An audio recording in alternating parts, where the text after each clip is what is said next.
So today we'll be talking about the Agile methodology.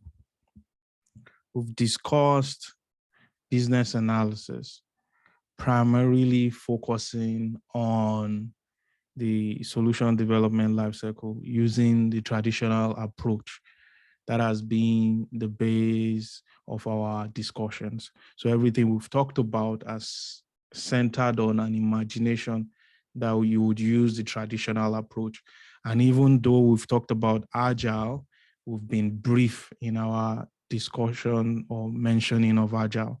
We've not really gone in depthly to Agile. That's what we're going to be doing now. The Agile methodology was built or came about because software developers and systems analysts and professionals in the area realized that the process of developing software solutions are usually not a straightforward path. So it's not straightforward. Many times, the waterfall model assumes that you can plan every phase of your development and things will go according to plan. And as long as things go according to plan, you'll be able to deliver value, you'll be able to resolve whatever solution led to the development of that software. In reality, this is not usually the case. In reality, the process of developing software can be up and down, can have complications. You can face issues. There can be need to adjust and adapt and change. There may be problems along the way. There may be challenges that you have not envisaged. So that dream of a smooth path to your end goal, to the solution, is not realistic. This is what you find in reality, right? Unpredictableness. And knowing that the software development process can be unpredictable, can have challenges, the Agile process was born. So the developers of the Agile figured out that if instead of creating a process or using a process where we define the solution we want to build through requirement analysis, right, requirement elicitation, strategy analysis, all those phases, right? You define the problem you want, the solution you want to build based on the problem of the organization. You build that solution and you release it. And using this traditional part, you only get value from the solution after you are done. So if the solution is going to take 1.5 years to build, then you only get value. You only start enjoying the benefits of that solution after you're done. So the developers of Agile approach figured this process is not straightforward like we are assuming in the traditional approach. There may be challenges. Number two, there may be situations where at the end of this journey, this 1.5 year journey, the software we defined here and we are building, right? We may get to the end and that software is now obsolete, is no longer useful because the business environment is not static, it's dynamic, it continues to change. Right? So imagine people that decided that the solution to their business problem was to build a big office where all their stakeholders, all their staff can be in an open floor and be working, and that bringing all their staff together will be the best strategy to make sure their business makes progress. And then COVID hits. Right? And the government recommends that people should not be within 6 meters or 6 and whatever, short distance from each other. And all these policies started coming up as government is racing and trying to understand the virus and how to curtail it, how to make sure that people stay healthy and people are safe. So for years, that means someone who is thinking or who thought their plan was going to work, and if they just could build this building, if they could make this building where people can work together in an open floor kind of environment, that would be their solution. That solution becomes immediately obsolete because of COVID. That solution is dead on arrival. If they finish that building in year 2000 thinking, oh, so we're going to be able to start using it, it becomes dead on arrival. Sorry, in 2020, it becomes dead on arrival. So many times you can finish, or an enterprise can finish building a solution and the environment around the solution has changed. So that's another thing that gave birth, another reason that gave birth to the Agile methodology, where developers figured out that, you know what, if we can just look at the key features of the application that can deliver value to us right now, and let's build that one first and start using it so that we can start getting the value as quickly as possible. So if we can do this define, build, and release process as quickly as possible, then we'll start getting value with each increment. With each time we do the define, release, and build, we're adding value. We're getting more and more value from the solution. Number two, if anything changes, we can immediately make modifications because we're not waiting to the end in order to get value or use the solution. We're already using a version of the solution right now. And if anything changes, if the environment changes, we can make modification to our designs and redefine, build, and release a new version that will meet that change. And if anything changes again, we'll redefine, build, and release another version that will meet the change. So these were some of the thinking that went into coming up with the Agile methodology. So again, rather than doing projects in phases like this, where you have requirement analysis done and dusted, then we move to system design, then we move to implementation. And when we're implementing, we're no more doing requirement analysis and design, we're no longer doing system design, we're just implementing. So all these people, their job is done, essentially.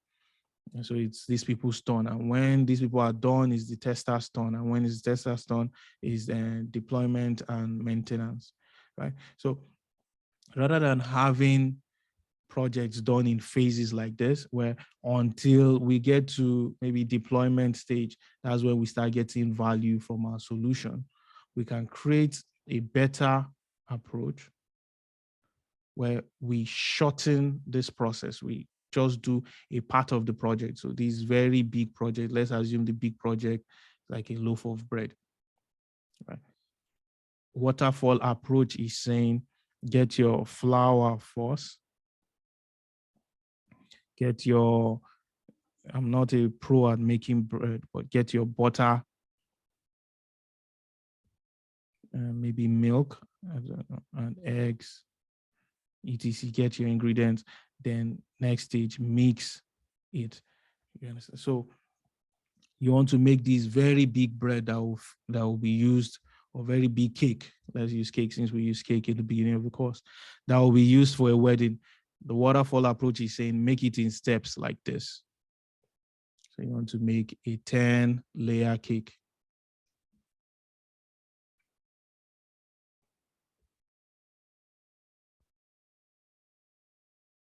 Right. The waterfall approach is saying get all the ingredients, then mix it, then maybe put yeast or whatever, but leave it for a while, then bake.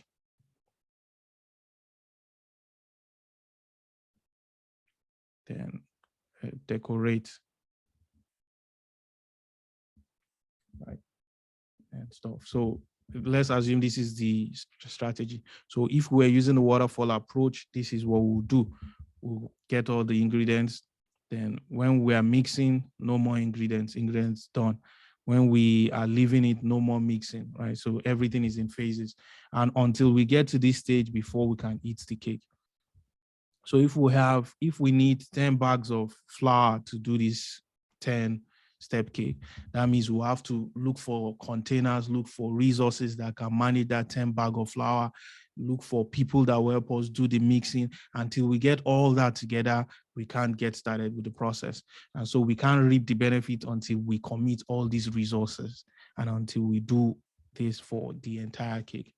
But the agile approach is different. The agile approach is saying, you want to make this 10-piece cake. Why not make the small top first? And let's even start enjoying that. Let's start seeing that. Let's decorate that and see the beauty of it and start enjoying it before you make the second layer. So you make this top before you make the second layer. And then we're enjoying that. So in the next increment, you make the second layer. So you can use your small pot rather than here where you need maybe some drums, some, big equipment, big mixers, big engines to make the cake. And so you see all the resources. And if at the end of the day, the cake now, maybe there was a mistake here, maybe you put too much nutmeg or you put too much of something, the cake is bad, then everything is bad. So you have wasted 10 bags of flour and so on. You have wasted all the eggs. And I hear eggs are expensive nowadays. You've wasted all these resources, right? So if the mixing here is bad, everything ends up being bad. But with this process, we just focus on just the small one first. And we put the small nutmeg we have. We use our small resources. We make this small one and we can taste it and see. So if there's something, maybe there's something about this small one we don't like, maybe the color, the way it came out, we can adjust when we're making the next one. We can adjust when we're making the next layer. Whatever we learn from here, we apply here. And we continue to adjust until we make, hopefully, the perfect cake.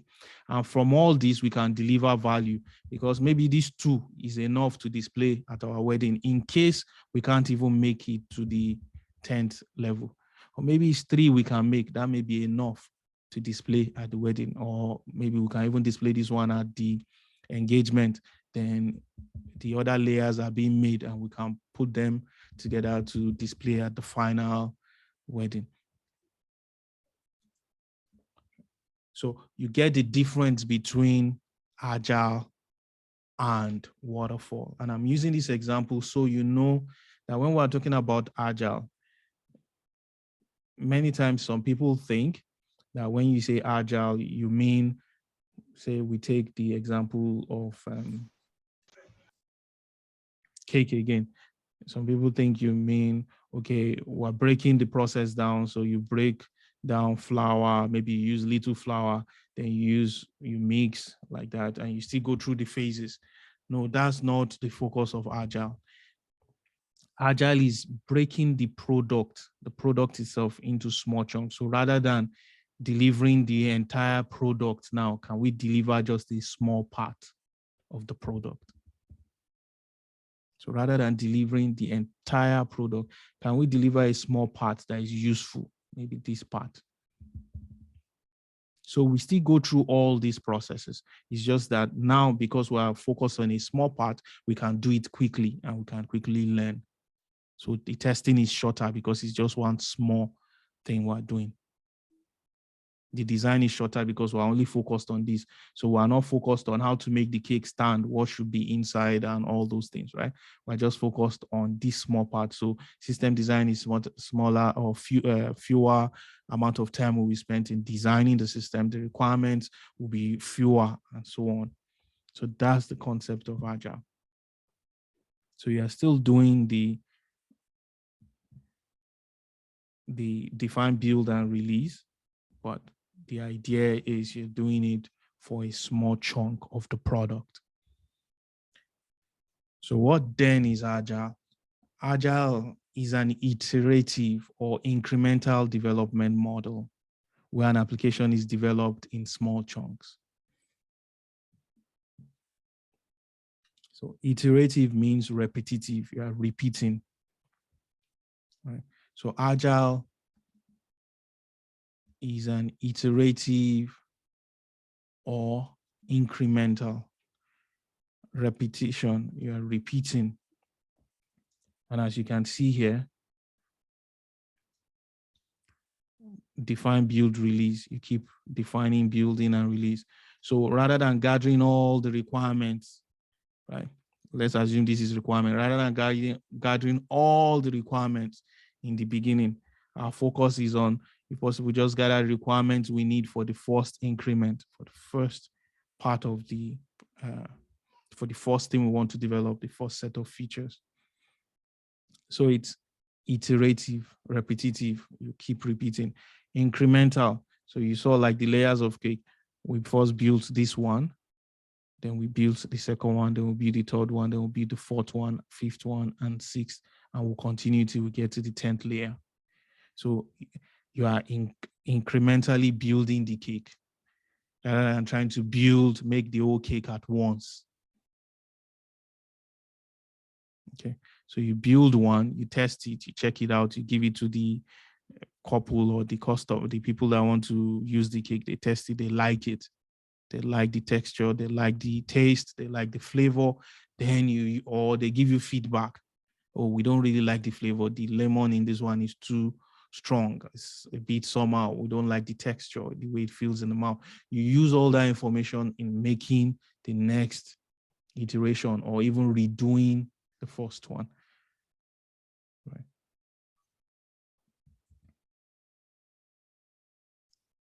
So it's repetitive and incremental. With every stage, you are adding more value. You are adding more features to your solution.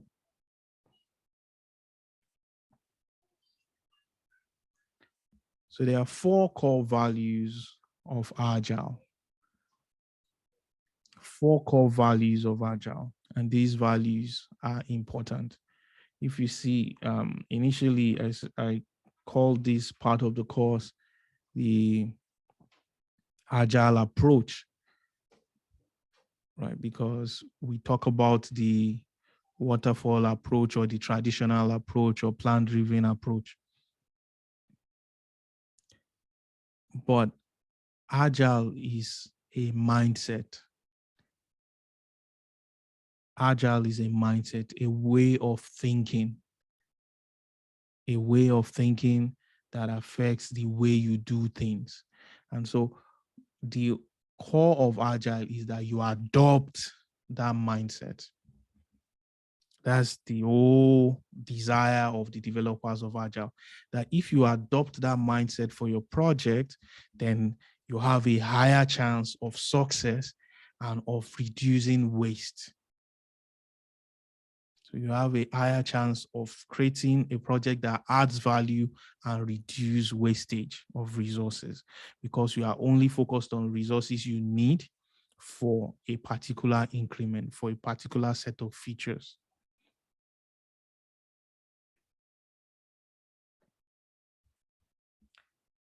So 4 core values of Agile: individuals and interactions over processes and tools.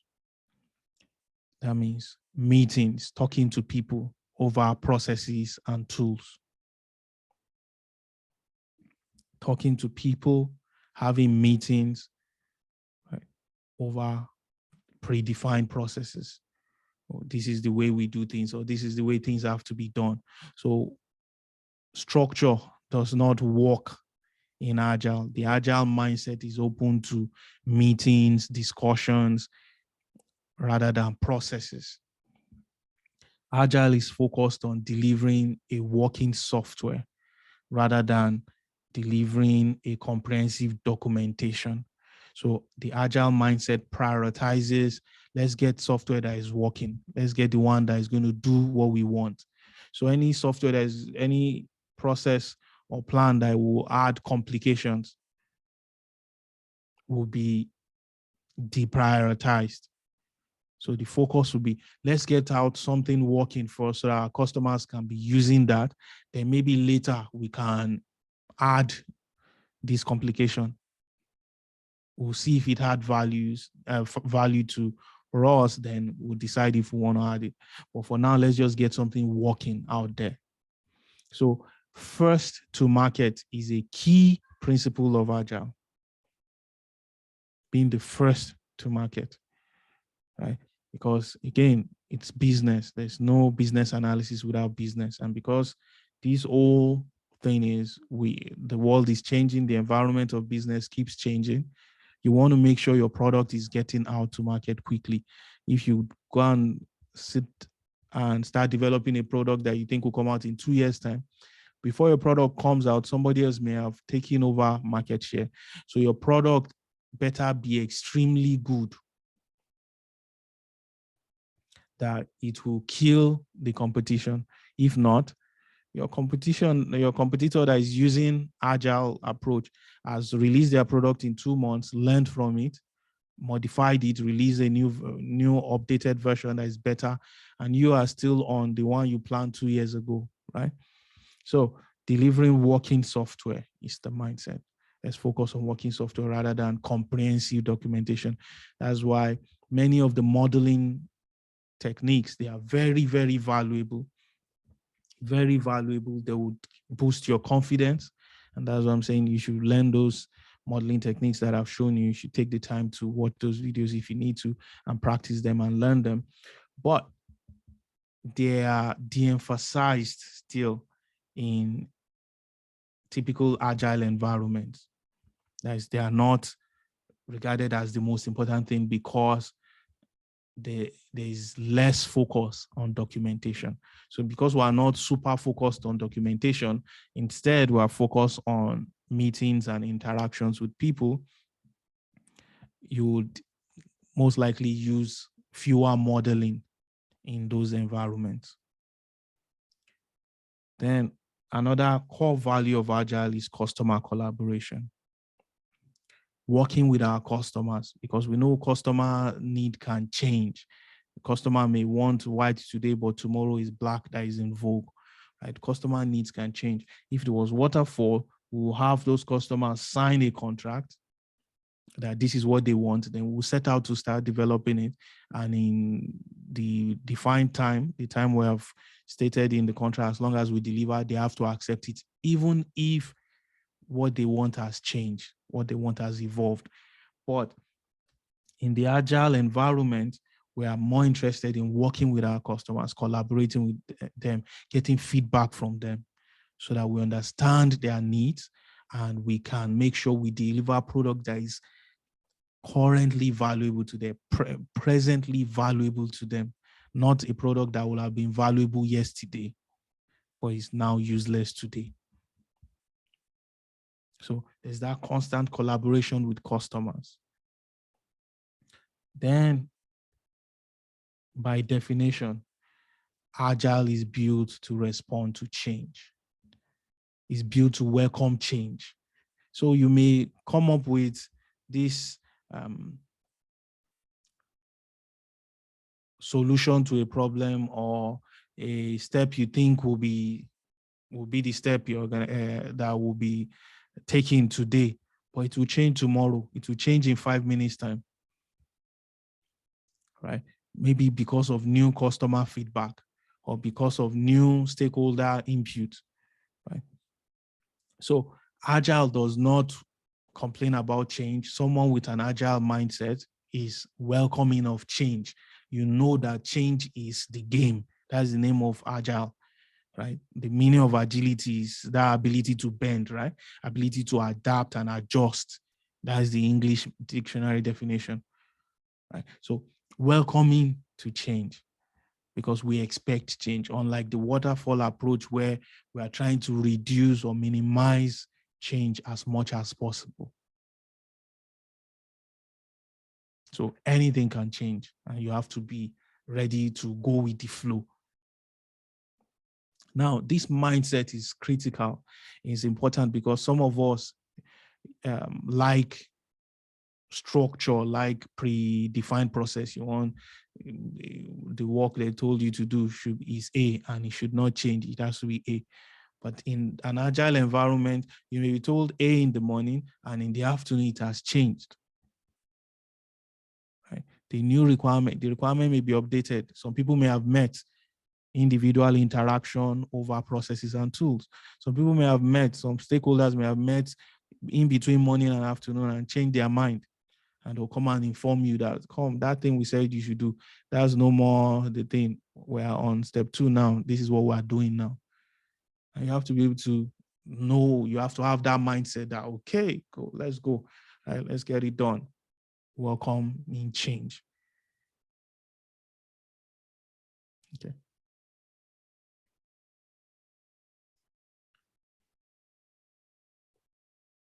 So this is not, I like this storyboard. Let me see if I can expand it so you see it more clearly.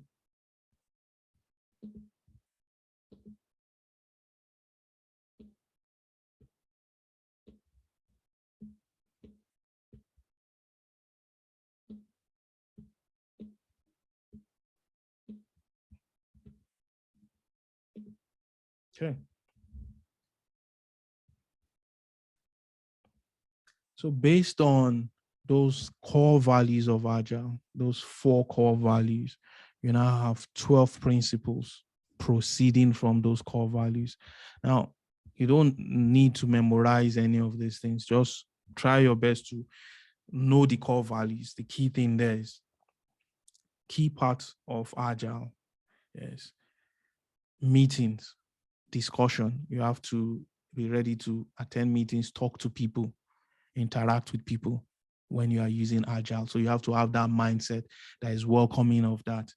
You have to know that the focus of the business is to deliver a finished product. It doesn't have to be the best product at the time, but a finished working product so that we can start getting value as quickly as possible. Then we're open to getting feedback from our customers because we are welcoming to change. Anything can change, requirements can change. Right? So just have that in mind, that is the mindset someone that is doing Agile has to have. Be welcome to change. Requirement may be told to you in the morning and it will change in the afternoon. That's Agile. Number 1 principle, your goal is to satisfy the customer. Customer is the highest priority. Your product is not useful if it's not satisfying your customer. I'm sure we all agree. And I mentioned this to you and I tried to drum it into our ears in the beginning of this course, where I mentioned to you that if there's no business, there's no business analyst, right? There's only business analysis when there's business. So, and business is, you are producing goods and services or services for your customer. And hopefully those goods and services provide value to your customers and they exchange that value, or in exchange, that value is translated to revenue for you, translated to income for you or your company, right? So for your customers to continue to give you money, they have to be satisfied, right? You have to satisfy existing customers that you have, and so for them to continue to work with your organization, and you have to be satisfactory to new customers or potential customers. They have to find you good enough. So satisfying the customer is a key principle of Agile. And that's why anything can change. Right? You may be working on something now, and a big customer will come up with a problem and say, oh, they'll fire the leaders of your organization. Maybe your organization is an outsourcing company, right? And you get your outsourcing company has a contract with General Motors or Ford or something. And the GM of Ford or some key big stakeholders, vice president of these and so on, all those C-suite executives call the GM of your company to say, this thing you are doing, my employees are complaining is not working well, this, that. your GM will jump on it. And even if you had something to do or something that has been assigned to you for the afternoon, that automatically changes because your GM doesn't want to lose the Ford contract. And if somebody in the higher ups is calling him to say there's a problem with one feature of your stuff, one feature of your software, right? Then that becomes the priority, becomes what you should focus on. So satisfying the customer is primary. That's the core of Agile. So many times you may not be privy to what the customer wants. You will just be getting it as instructions from the top. All right. You'll be getting it to be diffusing, it to be coming down as instructions from the top, and you have to be ready to move with it. So you have to be welcoming of change. Welcoming of change. Welcome change. Change can happen. Requirements can change. At any stage, requirements can change. It's not like waterfall.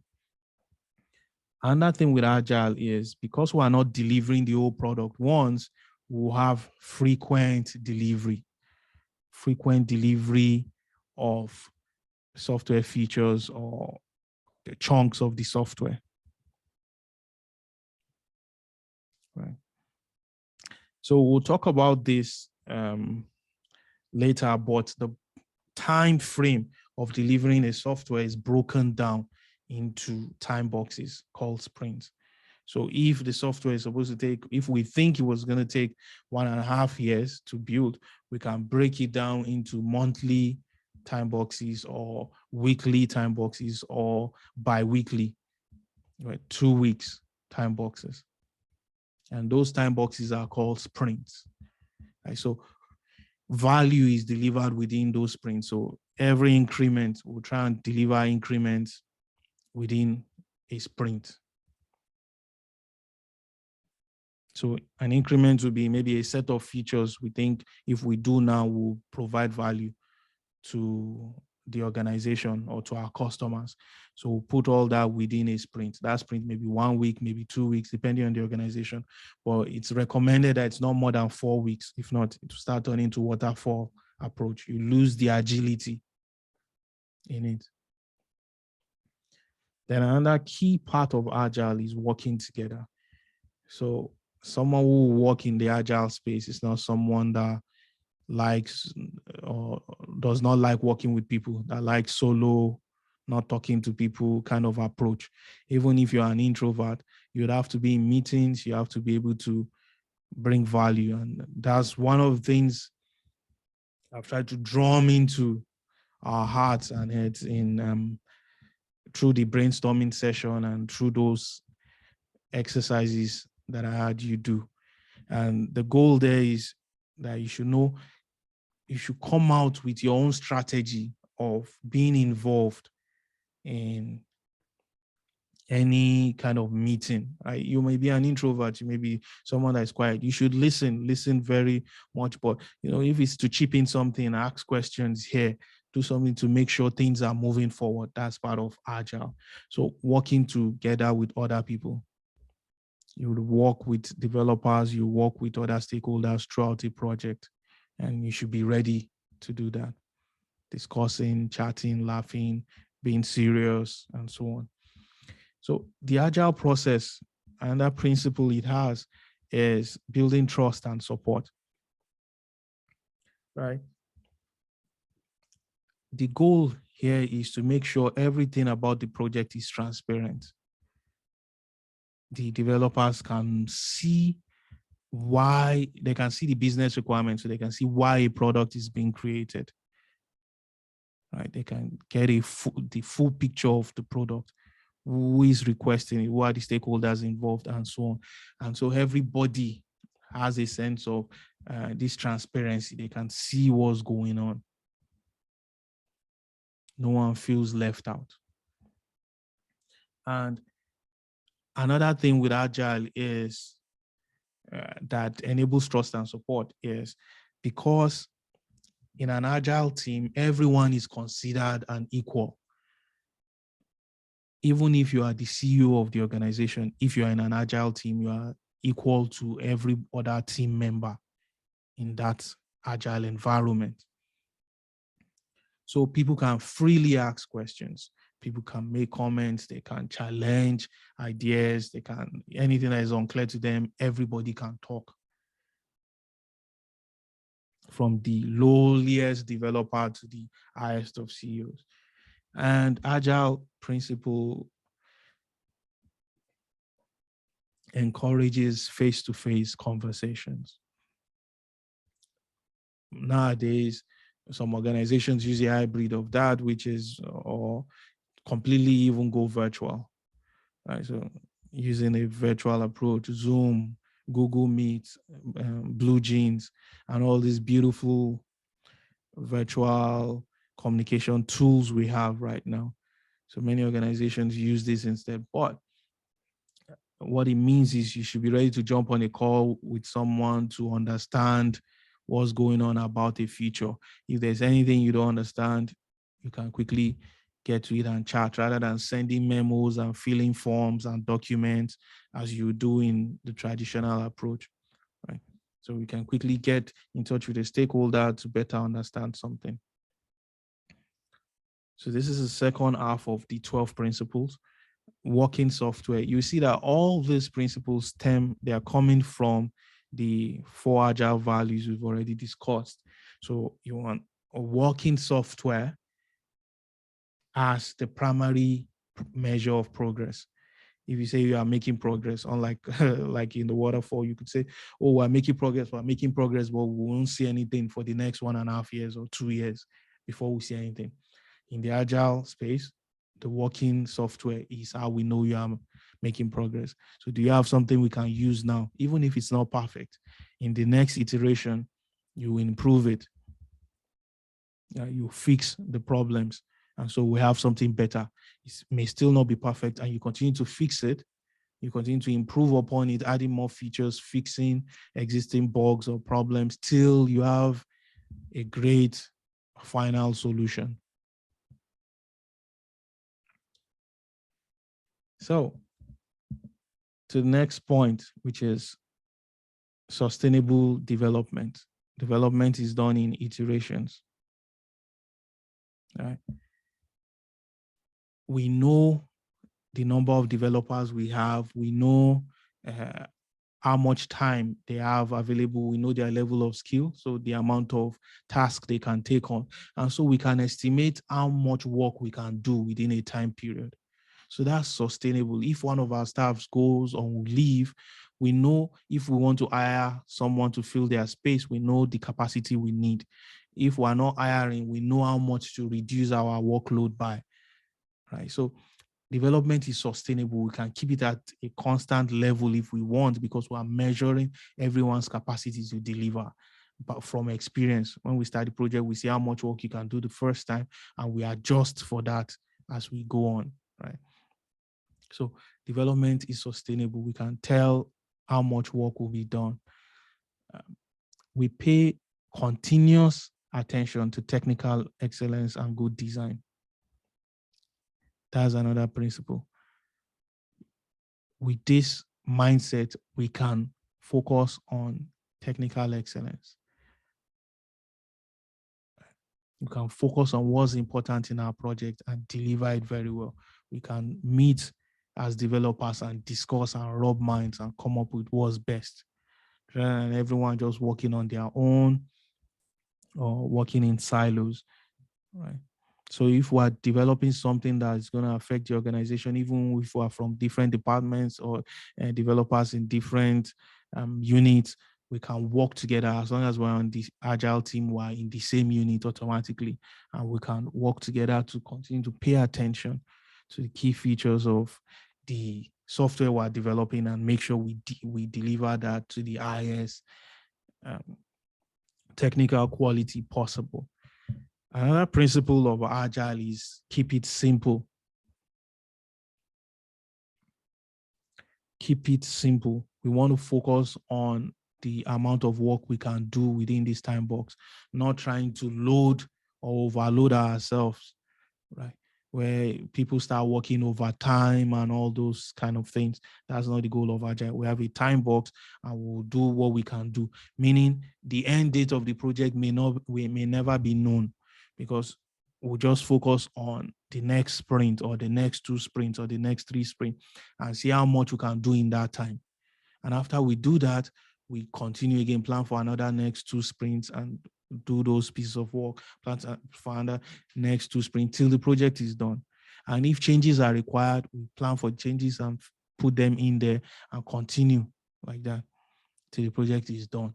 Unlike waterfall, where we give a deadline and say we must finish in 1.5 years, and then we start running and rushing, even if changes are made or if something big happens or there's a mistake made somewhere that we have to correct, we still will be trying to meet that deadline, and we'll choke ourselves and frustrate ourselves so much just to meet a deadline, right? But for Agile, we do what we can do within a time box. The teams in Agile are self-organizing teams. You need to do something concerning a particular feature. You need information about a particular feature. You can bring somebody that knows about the feature, bring them into the meeting, right? To be a team member, to work on the project with you.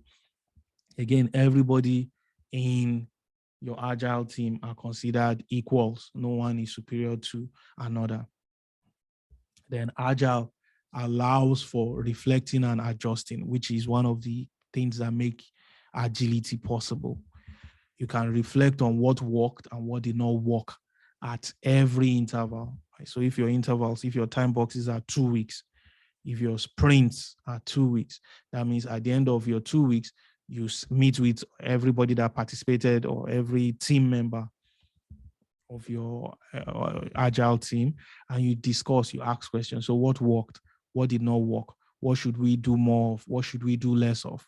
And these things don't have to be things that have to do with the project. It may just be behavioral things. Oh, this person did not smile well. Oh, this person talks too much. Oh, this person doesn't talk, and we can't get this kind of information that we need, right? So all those kind of things will be addressed in that meeting. We'll identify them and we'll figure out which ones to implement, to change for the next sprint.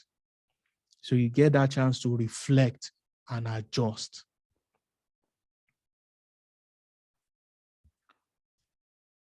So it makes sense now to remind us of some of the differences between Agile and waterfall. In the waterfall method or approach, the development of our solution is planned from the beginning of the project. And the goal is to follow this plan and try not to make changes. And at every stage, what will be delivered is known, right? We know what will be delivered. At the end, we'll deliver a working solution. But in the beginning, maybe we do requirement analysis and design.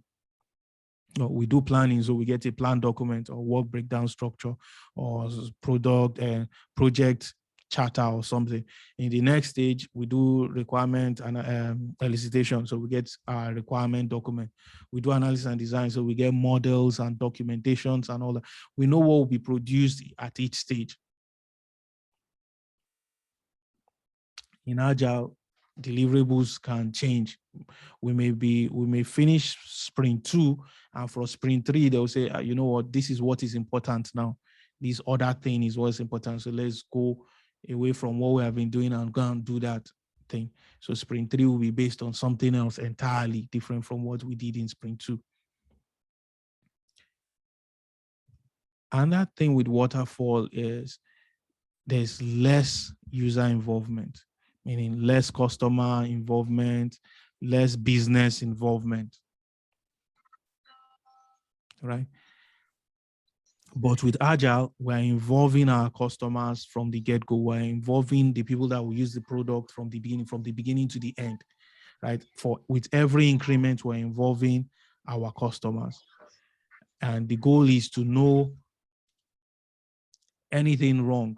We want to dictate it quickly, right? We want to get their feedback and see, what don't you like? What do you like? Right? so that we can make sure the product at the end of the day meets their present need. Now, waterfall, we do things in the goal again. We know that by now that waterfall is large chunk. The problem with that is, and I've shown these already, but many times is just a certain group of people or some people that can work on one chunk of the project, right? When you split it into phases. So one phase is only some people that can work on it. And while those people are working, the other people are waiting for that person to finish. So if you are doing requirement elicitation, the developers are waiting for your requirement elicitation before they start anything. But with Agile, it is different. Right? You can split the work into multiple tasks, right, that everyone gets involved with. So the developers are already, as you have elicited a requirement and you have made them available for this small piece, because it's small, you can quickly elicit requirements. Developers are developing that requirement. You're already, as they are developing that requirement, you're eliciting the next one. So before they finish, the next one's requirements are ready. And as they are finishing, testers are testing the first requirement, developers are developing the next one, right? So there is something for everybody to do until the project finishes.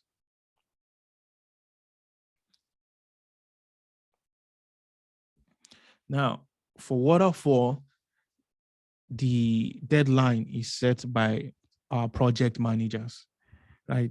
That's their job to figure out the dates and the amount of resources and the budget for project. For Agile, that is not the case. That's not the case. The team, the people doing the project are the ones who set the deadline. So it's a very, very different, entirely different paradigm, entirely different mindset. The developers are the ones who set the deadline for your project when it's Agile. But for waterfall, the project manager is the one who will do his maths, use Gantt chart, use all those things to plot. Okay, this is how much time we need to do this, and this phase will be this month. So it's going to take 16 months to do this project, and this is how much we need. But for Agile, it's different. Your development team, their pace, their capacity is what will determine when your project deadline will finish. So it's the development team that will tell you. In fact, the developers themselves are the ones who will tell you, okay, this feature you want to do, it will take us 10 story points. It will take us, that 10 may mean 5 days, may mean 10 days, whatever it means for your organization. So this particular one will take us this amount of time to do. So the developers are the ones who will tell you how long it will take them to do their work. So this makes it easy for everyone to work and enjoy their job rather than someone breathing down your neck, forcing you to do work at unholy hours.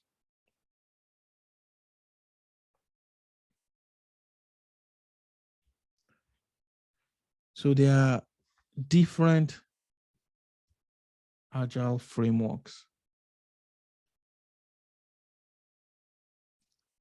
Different Agile frameworks. But the one we'll be talking about is Scrum. Scrum is the most popular Agile framework. It's a lightweight Agile project management framework mainly used for software development. But besides Scrum, you have extreme programming,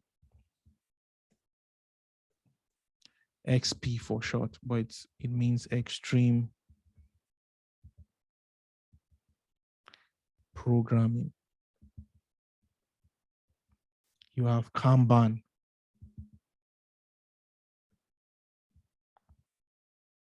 So these are other frameworks for Agile, meaning these are other ways you can do Agile. But the most popular is Scrum, so we'll stick with Scrum and we'll focus on Scrum. Okay. Many times, many of the Scrum platforms or Agile platforms allow you to mix Kanban with Scrum. So you'll be using Kanban boards to see your project. And we'll talk about that when we get to that place. So let's talk about Scrum. What I want you to know is Scrum is a way to do Agile, meaning there are different ways people can do Agile.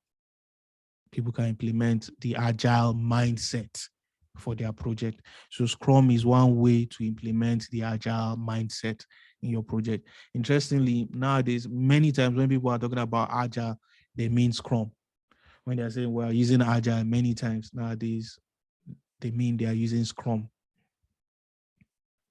So Scrum is an Agile process that allows us to focus on delivering the highest business value in the shortest time.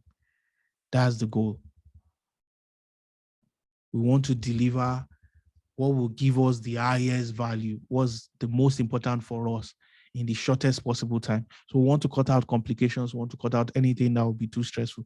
We just want to focus on what are the things that will give us the highest business value, and let's deliver it in the shortest possible time. There are 4 components of Scrum that we'll talk about. You have the Scrum roles, you have Scrum events, you have Scrum artifacts, and you have Scrum values. Roles, events, artifacts, and values. So let's talk about Scrum roles.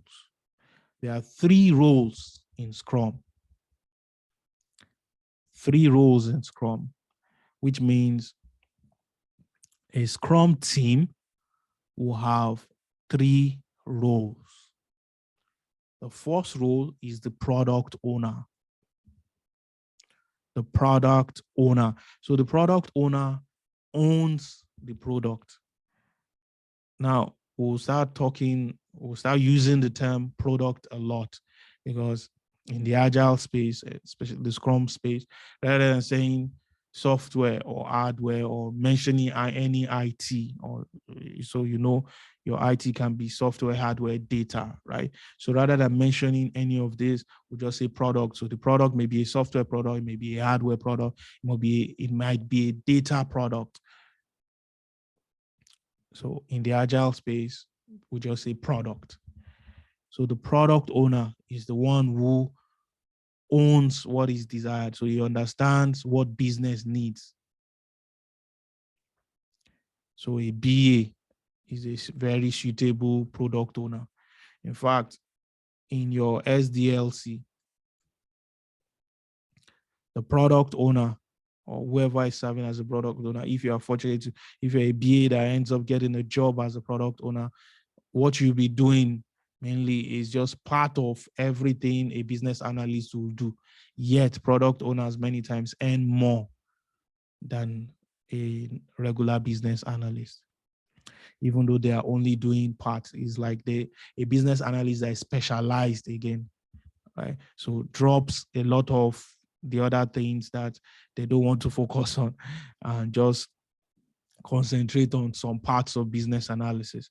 And the parts of business analysis that a product owner focuses on is requirement, strategy analysis is good. If you're a senior product owner, you'll be involved in strategy. Then requirement gathering.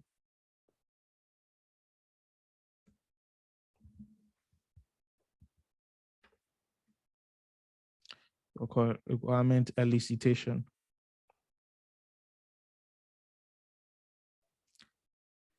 Then RAD. So, but without the design definition, actually, a product owner will really not be expected to be doing design per se or modeling, but the goal is to, instead of modeling and all that, to create user stories and acceptance criteria. But this is not everything. Essentially, a product owner creates Scrum Artifacts. Artifacts. So all these are Scrum artifacts, but these are not all. You have your definition of done, definition of ready, all those things, right? So we'll talk about some of this stuff, or most of this stuff as we go on. But the product owner, some people call them glorified BAs. Like a BA that has been glorified. They represent business, and that's why they many times are able to escape the technical stuff, because their own job is to elicit requirement from business, right? Document those requirements and communicate the requirements to developers in the Scrum team. So they will be representing business, so business does not have to come. So, before a BA, like in the traditional approach, and we've been discussing, you expect a business analyst to go and meet all the stakeholders to elicit requirements from them, right? And then come and communicate those requirements to developers. The idea is this product owner person already has all the requirements. He's sitting here representing business. So this person has elicited all the requirements, and this is the person that developers will be talking to. So the product owner may be a BA. You may have a BA working under the product owner. That's why many times they earn more, right? A little more, but it's something.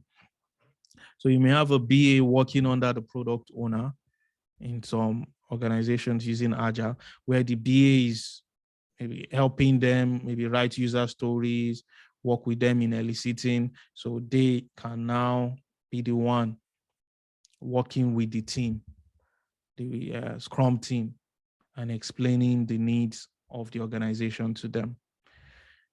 Enough about the product owner. We have an entire lecture dedicated to these roles where we go deeper.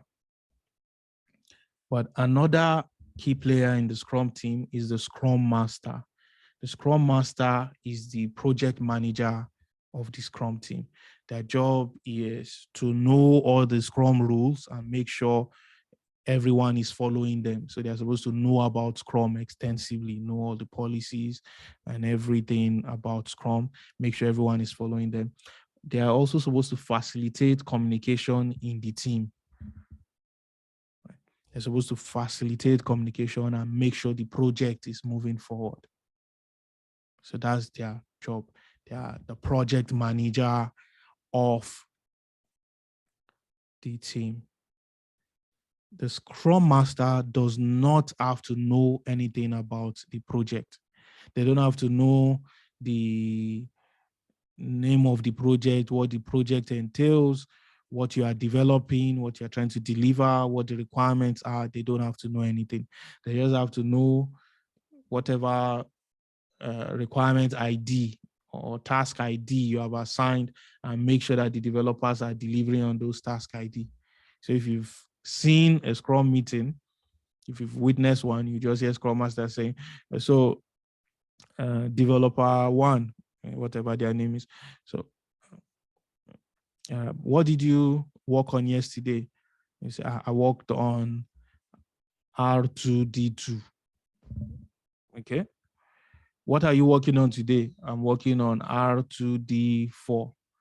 Do you have any blockers? That means, do you have anything that will prevent you from finishing this one you want to work on? Or do you have anything that is preventing you from finishing this one you were working on yesterday? You say, no. That's what a Scrum Master does. They don't even need to know what R2D2 contains or what R2D4 is about. As long as you have coded all your requirements and design using an ID, like I've showed you, that's what they just need to mention and make sure everything is going on. So if you say, oh yeah, we have a blocker, I need to meet with the product owner so that I can ask some questions, there's something I don't understand, the Scrum Master can set up the meeting between you and the product owner. And in some cases, be there so that the product owner can answer your questions and you can move on with the project.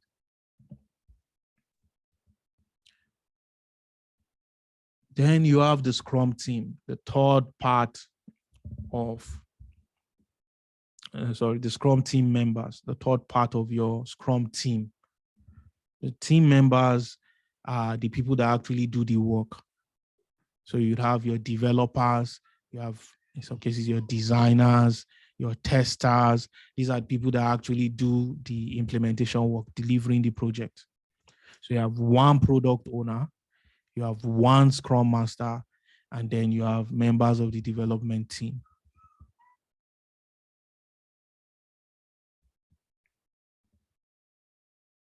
Okay. I should mention too that although these things, they are just good to know, they are good for you to know. It helps with as you mature as a business analyst. A BA may be part of this team.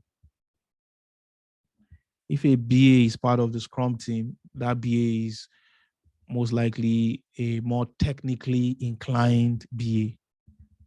So if a BA is part of the Scrum team members or the development team, let me just go development team.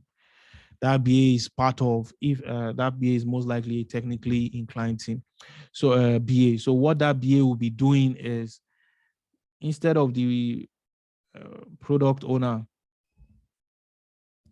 just always talking directly to the developers and the developers talking directly to the product owner, the product owner will release some of the information. So the BA will be working closely with the product owner to understand the needs of their project and be communicating that to the developers. So if the developers have questions, sometimes instead of going to the product owner, because product owners, they know how to make themselves scarce, they are usually busy. You may be a product owner on 4, 5, 6 different products at the same time. Yeah. So instead of the BA now will now be serving as the local product owner, where the dev team can now be asking the BA questions, and the BA will just meet with the product owner maybe once a week and get download of all the information. The dev team will now be asking the BA for the trickle down information, little information they need to get their own jobs done. So you can have a BA in this space. That BA is closer to tech, so the BA should understand some of their technical things. They will prefer a BA that can write technical specifications, technical requirements, and all that, because that BA is supposed to make life easier for them. So a BA that can understand what the product owner needs and convert it to technical specifications that they can just implement. That's the kind of BA that will be good for them. Okay.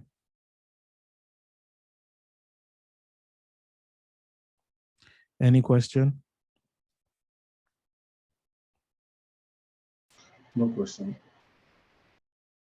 Okay.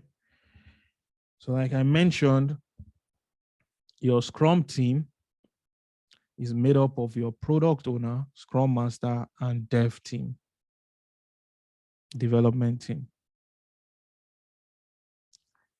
Your product owner manages what is called the product backlog. I will talk about that soon.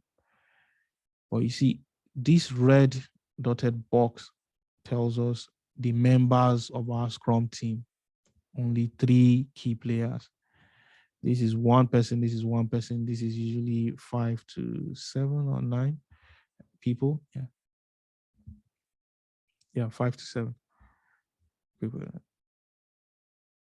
So I think it's usually 3 plus or minus 5 plus or minus 2. So it can be 3, it can be, from 3 to 7. Plus these 2 people, you'd have 9. So this is recommended. It doesn't mean organizations follow this. Then these people, the business owners, business is external to the Scrum team. But you see, all these external people will be communicating with your product owner. So it's your product owner's job to meet with these people, right? And get insight into what the customer wants and how they can make sure that they are delivering value to the customer, what business owners want, and how they can make sure they are inculcating that in what is being designed. So that's the product owner job, to meet with these people with or without you as the BA. Yeah, if you're not a product owner, you don't have any business in this environment. Nice. In these meetings.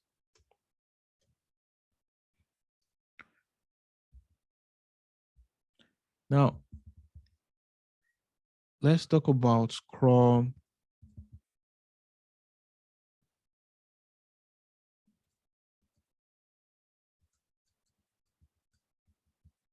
artifacts.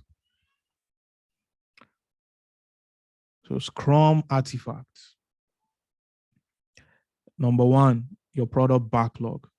A product backlog is a list. And I want to emphasize dynamic though. A dynamic list, meaning it changes. So it's a list, a changing list of all the functionalities of your product. Right? So all the functionalities, all the requirements that we think your product needs, the full product, will be in what is called the product backlog. So let's say we have elicited requirements, 500 requirements from stakeholders. And we know that if we implement all these requirements, we'll produce, these are all the requirements we need to produce a Tesla Model X. Right? All those requirements will be in what is called a product backlog. Now, these requirements may be updated. They are updated. You can change them. The product owner is the one that is managing this product backlog. The PO. So he maintains the list of requirements, changing them, looking at, prioritizing them, looking at which ones will bring the most value based on current information he's getting from stakeholders and customers about what the business needs. Right? So he's looking at which of this will bring the most value right now and prioritizes the requirements accordingly.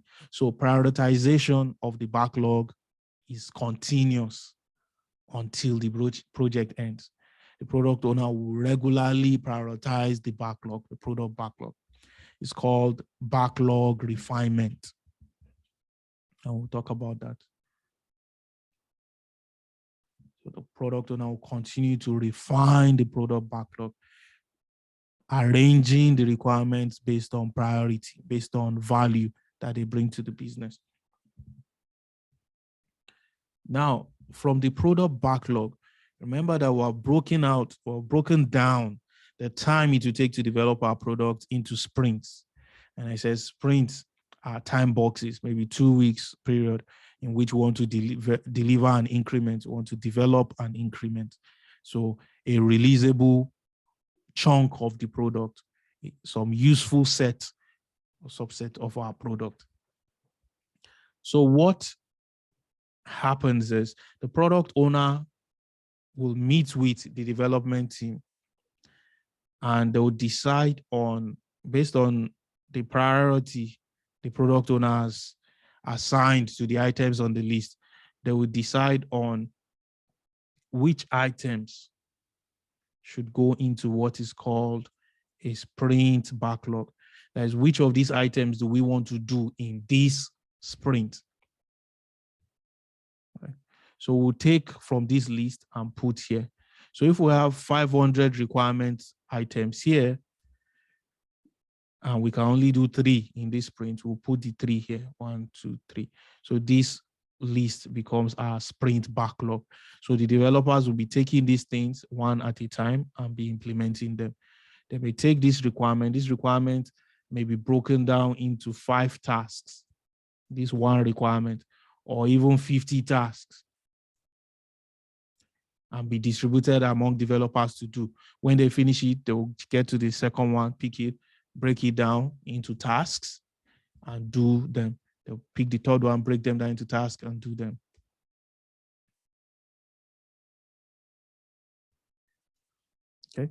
So the sprint backlog is just a subset, a portion of your product backlog. So the portion we feel is important and will bring us value now as a business, that's what we'll put in the current sprint, the sprint backlog.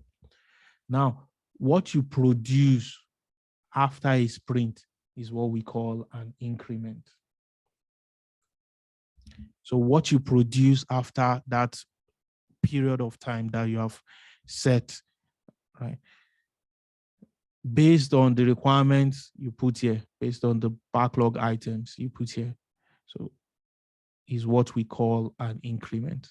The final product combined of each of these backlog items is an increment. Now, this increment is also called a potentially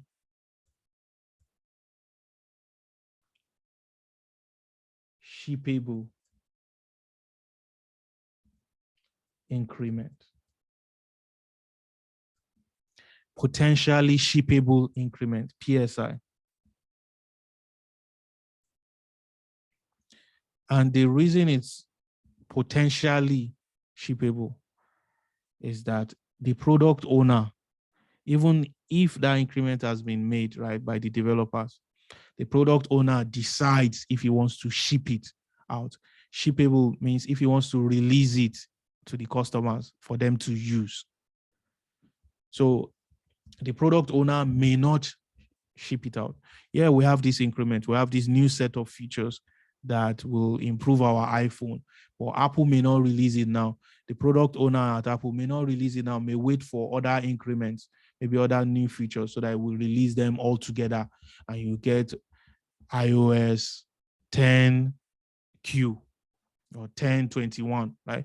So we wait, he may wait for other increment. He may decide not to even release this increment at all. Maybe something has changed. The need has changed after that sprint, and he feels this increment will not be good anymore. So he may just subdue the increment, just keep it rather than releasing it. So it's potentially shippable. It may not be shipped. So these are 3 key artifacts you need to be aware of: product backlog, sprint backlog, increments. Now, let's see if we can understand how the Scrum process, the Scrum framework works. The product owner is in control of the product backlog. The product backlog contains all the requirements that we need to implement the full product. But remember, Agile is about breaking that full product into chunks so that we can work on that chunk and immediately get value. We can start getting value rather than working on the entire product at once, which is what waterfall does, right? So in order to accomplish that, what the product owner does is to take some of these items in the product backlog and move them into what we call a sprint backlog based on the sprint goal. What is the sprint goal? The sprint goal is the things we have, or the features we have decided to prioritize right now, right? The list of features that will deliver value to the business right now, that businesses is important to them. So that's our goal. So based on that goal, we'll pick out the requirements that will help us accomplish that goal. So it may be requirement 1, requirement 20, and requirement 60 that will do it for us. We move those to the sprint backlog. What will be in the sprint backlog is also based on what our developers can handle at this moment, based on their capacity. So the product owner will meet with the Scrum Master and developers to decide what goes into the sprint backlog. So once we agree that, okay, we can do all these requirements in this sprint backlog, then the sprint starts. So the process of agreeing is what is called sprint planning. That meeting is a meeting, usually the first day of the sprint, where all these people, all these stakeholders, product owners, scrum master, and developers, sit down and decide on how much, what things in the sprint backlog can they do. But they'll be looking at the priority, like the product owner has prioritized them 1, 2, 3, 4, 5. Right. So if we can do item 1 in this sprint, we won't skip it and go and pick item 4. But if we can do item 1 and item 2, or maybe item 3 is too big, we can't do it now, then we may pick item 4 if it's small and add it to it just to make the sprint complete and get to work on it. Okay, so you put these things in the sprint backlog, get started. Every day, theoretically, because many people don't follow this practice anymore, the Scrum Master is supposed to hold a Scrum ceremony called Daily Scrum. So this is one Scrum ceremony, sprint planning. This is another one, Daily Scrum. So in the Daily Scrum, the Scrum Master uses it as an opportunity to get feedback, to get updates from the developers on what is happening with the project. So every day, ideally for 15 minutes, the Scrum Master holds a meeting where we ask the developers, what did you do yesterday? What do you plan to do today? Do you have any blockers? Usually 3 questions like that. Sometimes the Scrum Master will open the entire project and say, okay, where are we on project on item 1, 2, 3, 4? Where are we on item 2, 3, 4, 5? Who is handling item 3, 6, 7, 8? Is yes, Billy. Billy, what's going on with item 3, 6, 7, 8? So that's another approach where the Scrum Master opens the entire project and walks through the list to know how the project is faring. So this meeting is supposed to be for 15 minutes every day.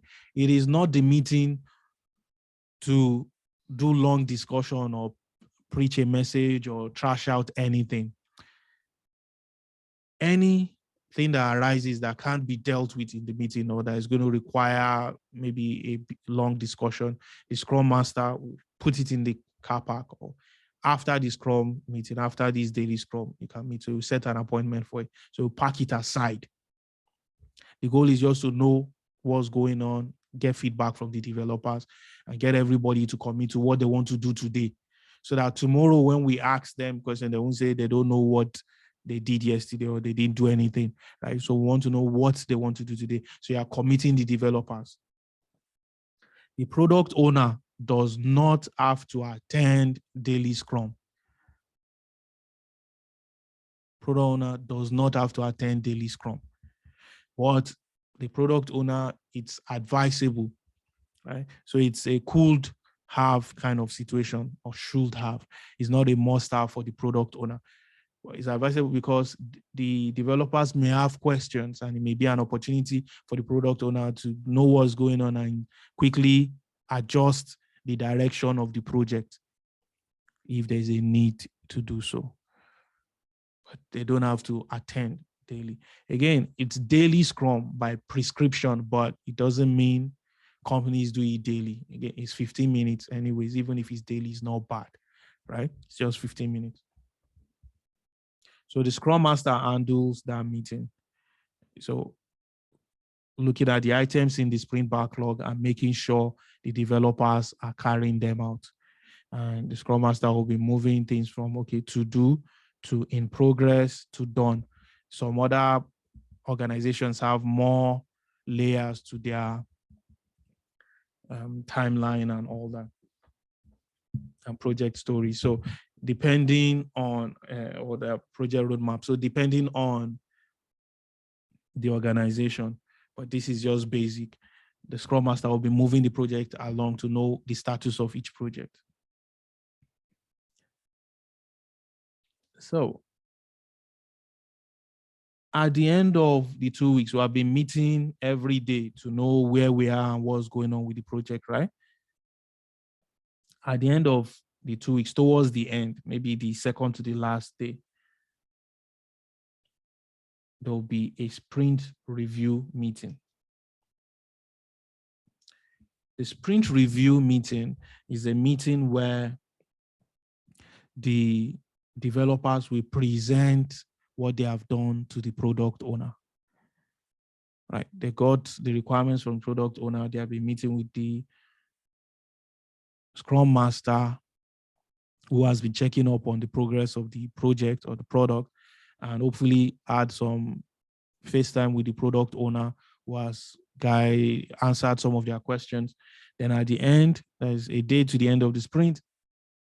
They are supposed to meet with the product owner to present what they have done for that 2 weeks. Now, what happens here would depend on this artifact called definition of done. And we'll talk about this in the next slide. But they present what they have done to the product owner. And hopefully, if they have finished all the items in the sprint backlog, then that's great, right? So what they are presenting now becomes what is called a done increment or an increment. That's the increment we are talking about. So a potentially shippable increment. They have finished that chunk of work, that chunk of product that can be used or that is useful to the organization or to customers. They have finished it. So that's what happens in the Scrum ceremony or Scrum meeting called sprint review. Sprint review is the meeting where we review what has been done. It's different from the daily Scrum where we are checking on progress, and sprint planning is where we plan what we will do. That is the beginning of the meeting. This is a day to the end of the meeting. We review. After you are presented to the product owner and the product owner hopefully is satisfied and life has moved on for the product owner, the next day, which is usually the last day of the meeting, some people will put the sprint review and the next ceremony, sprint retrospective, on the same day. So it depends on the organization you are working for. But some will do this a day before and do this the next day. So on the last day of the sprint, the Scrum Master will lead a ceremony called Sprint Retrospective, where the development team and sometimes the product owner may come, but really the product owner does not necessarily have to be there. But again, they are very much welcome. They may attend the retrospective, and what happens in the retrospective is the team members discuss what went well and what did not go well. So if there are some things that went well, maybe we should do more of them in the next sprint. If there are some things that did not go well, maybe we should stop doing them or reduce them in the next sprint. So that's what a sprint retrospective is. Everybody gets the chance to air their thoughts and their minds and have people listen to their grievances or whatever they need think can be improved, or whatever they think is excellent and doesn't need any improvement. And hopefully the Scrum Master is supposed to take note of some of the things they are saying and make sure that in the next sprint planning, we implement at least one of the improvements. At least one will be implemented in the next sprint. And that's Agile. So let's talk about definition of done. Now, for every item in the sprint backlog, the items in the sprint backlog are user stories. User stories are well-defined requirements in the Agile space. We've seen them before. As a stakeholder, I want to do this so that I can achieve this business value, right? So we know the structure. We've seen that before. We've talked about it. So those are the things that you would have in your sprint backlog. Those are the things you have in your product backlog. You take all the requirements you gather, you convert them to user stories. And I say user stories tell us the functional requirement. So that's half of the solution requirement. The second part of the user story, for every user story, you would have acceptance criteria. So you have your sprint backlog that has your user stories and acceptance criteria. right? Your product backlog has user stories and acceptance criteria. Now, that's for each requirement. But you see, when you decide that this set of requirements are what I want for an increment, this set of requirements are what I want to implement right now that will bring the most value to our business. You have bonded these requirements together with their different acceptance criteria, right, to create a chunk of the product. So it's not the whole product, but a chunk. So how do we know that that chunk is ready, is good, is done, is ready to be shipped? You can't check that the chunk is done just by looking at the acceptance criteria and making sure that the acceptance criteria have been implemented, because there are different requirements: requirement 1, requirement 2, requirement 3, right? You are the one who grouped them together and said, these 3 requirements can help us form feature 1, and this feature 1 will be good for us, right? Maybe later we'll do another 3 requirements to form feature 2, which will be improvement on feature 1. But for now, these requirements were brought them together. If we put these requirements together, it will help us form this feature 1 that is useful, that we can use now. So you can't judge that these requirements have been done because the acceptance criteria have been met. That's one of the conditions. But there has to be other conditions that will make you know that feature 1 is now shippable, not requirement 1. Requirement 1 is done, yes. It's complete, yes. It has passed acceptance criteria, yes. But combine together what they create, is it shippable? They are creating a new feature, or they are creating a chunk of the product, so a new product. Is that product shippable? Can our people start using it? Is it releasable?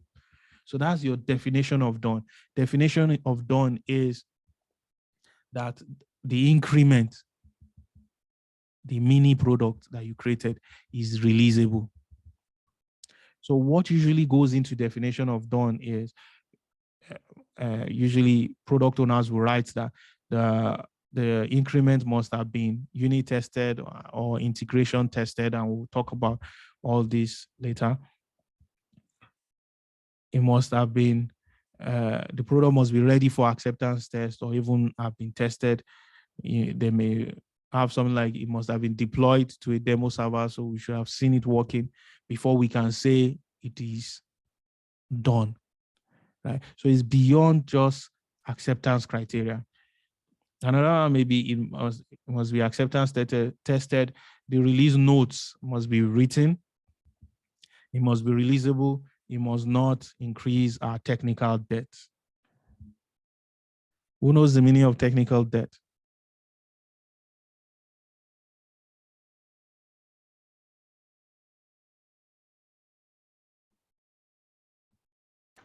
Is it that we run into technical issue, messing the code?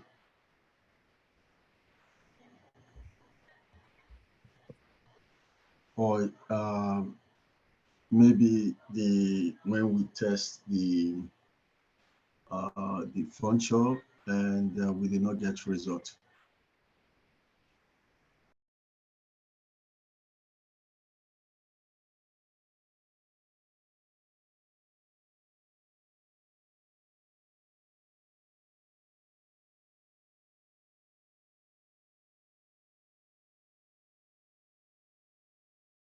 Prof, are you talking? I can't hear you.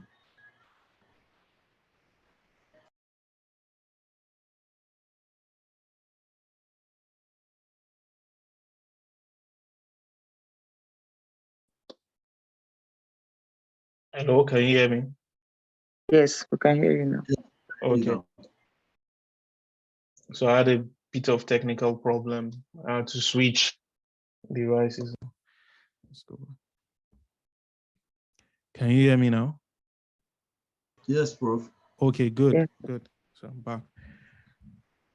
So technical debt means, say, because of resource constraints, right? Maybe time, money, people, that is developers, you have to deliver on a sprint. You have to deliver a working product. So you cut corners. You don't code some things that you feel are not crucial, right? So you don't do some coding, but some parts that you feel are crucial for what you want to deliver, you do them. So you have a working product, but there are some parts that have not been coded. If those parts can later affect the system in such a way that it will crash the system or cause a problem, then that's your technical debt. So parts or tasks that you need to complete, technical tasks that you need to complete for the project to be wholesome, for it to be healthy, for it to be robust, for it to work as it's supposed to, that you haven't done, that you skipped, is your technical debt. So you want to, this may be part of the definition of done, that technical debt is not increased. Right? So these are just examples. But at the end of the day, what definition of done means is the product should be releasable. So anything you need to make sure your product is releasable, that's anything you need, your organization needs to make sure that that chunk that you created, that you decided to put together, because you can't create the final product, that chunk is usable by the people you are targeting. Now, see an example of a project or a product chunk without definition of done. Let's assume that this business, this product team, this Scrum team, their goal was to create some kind of fancy table or a ladder or something, right? A fancy table. But they started with this increment. The increment is to create, to put these features together. Legs, they put these features. So this one has its acceptance criteria. This inner board, this board has its acceptance criteria. This top board has its acceptance criteria. And they put them together that, okay, so the product owner in his mind is thinking, okay, so we have put all these features together and we want to create our first chunk, and that chunk will be a table, right? But if there's no definition of done in place, then the developers can as well, and will be right to make the table like this. Because this has passed acceptance criteria, this has passed acceptance criteria, this has passed acceptance criteria. All the acceptance criteria has been passed for each individual part. But there's no definition of done to say this is what we want to see. This is what quality will mean for us. That is how, this is how you put all these different requirements together for us to get the product we want. There is no definition of done saying, oh, this thing you are putting together, someone has to test it to make sure it's in line with what we want. Then you can get something like this, where each of the components passed acceptance criteria, but together they don't pass muster. They are not useful.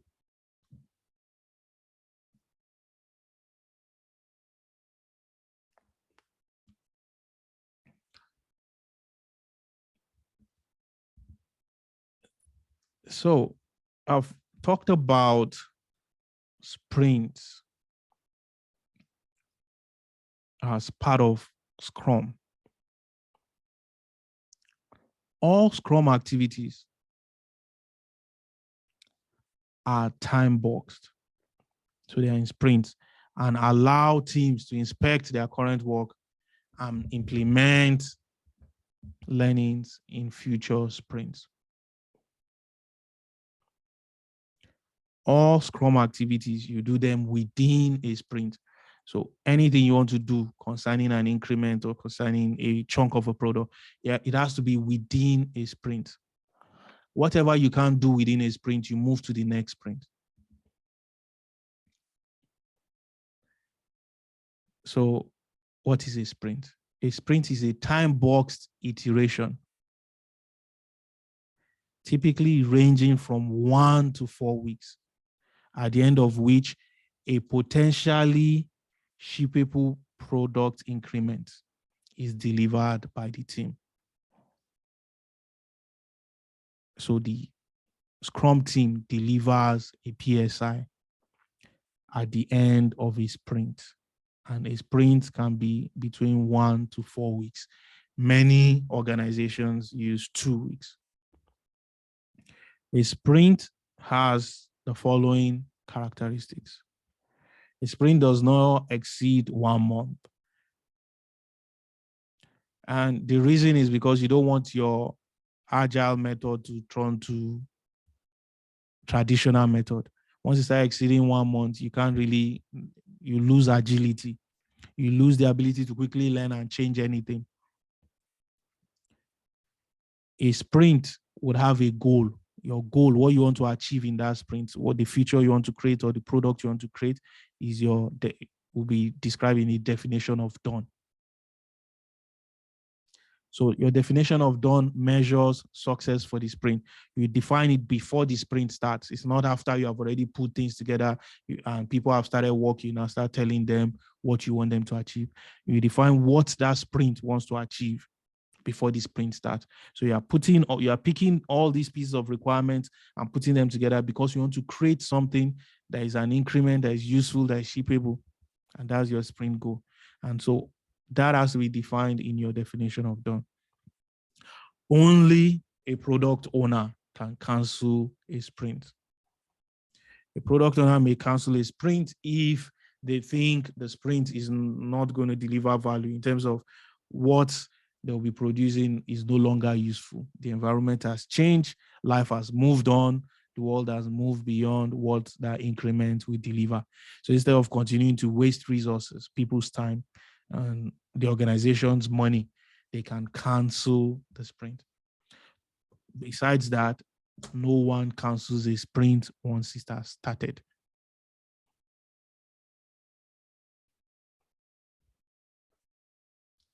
No one cancels a sprint once it has started.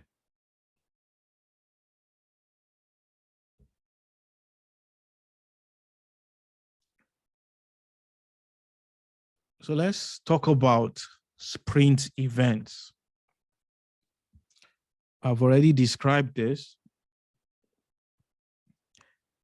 One sprint event is sprint planning.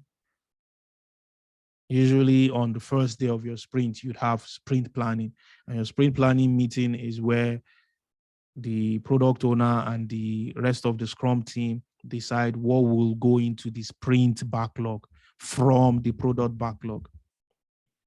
So it will usually last for, depending on the length of your sprint. If your sprint is 1 week, then your sprint planning meeting should be 2 hours. If your sprint is 2 weeks, your sprint planning meeting should usually hold for 4 hours. Again, these are recommendations. These are what the developers of Scrum feel is ideal. Some organizations don't follow this. Then you have daily Scrum, which is 15 minutes. Again, some organizations don't follow this. It's usually in the morning so that we can get a sense of what happened yesterday and what you want to do today. So if you are doing it in the afternoon, today is gone already, so you can't ask the question of what you want to do today. So it's usually in the morning. Maybe some of you will decide that you want to specialize, you want to be Scrum Masters. Then your job will be to plan daily Scrum, to plan sprint planning meetings, to do sprint review meetings, to do sprint retrospectives, and so on. So sprint review, I've mentioned, is usually on the second to the last day, but some organizations do it on the last day with sprint retrospective. And it will usually last 1 hour per week. So if you're doing a 2-week sprint, you'd have 2 hours of sprint review where the developers present what has been done for that sprint. Then you have your retrospective where people meet, right, for 1.5 hours for a 2-week sprint to discuss what has gone right and what should not continue to happen.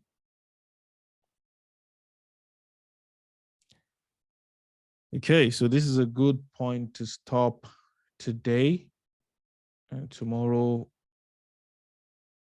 we'll continue.